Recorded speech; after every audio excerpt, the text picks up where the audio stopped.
naglilinis kami ni Lolo Pilmo dito sa bubong namin.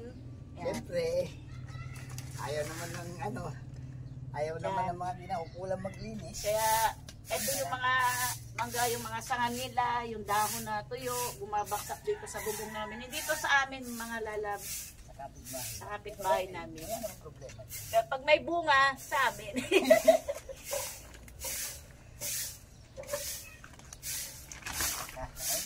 Ito, kailangan matanggal ito. Alam mo bakit? Lilinis po kami dito sa bubong.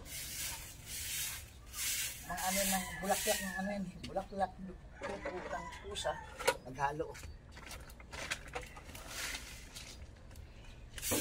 Ito yung bubong namin, mga lalab. Yan, yung pusa namin nagpapaaraw. Yan sila Lan. Nagpapaaraw siya, mga lalab. Kailangan matanggal. Pag may time, dinis-dinis yun sa bubong. Ito kailangan matanggal.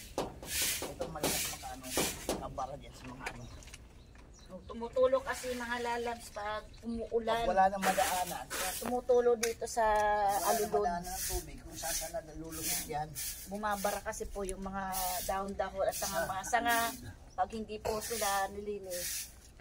Kaya lilinisin natin yung mga dami.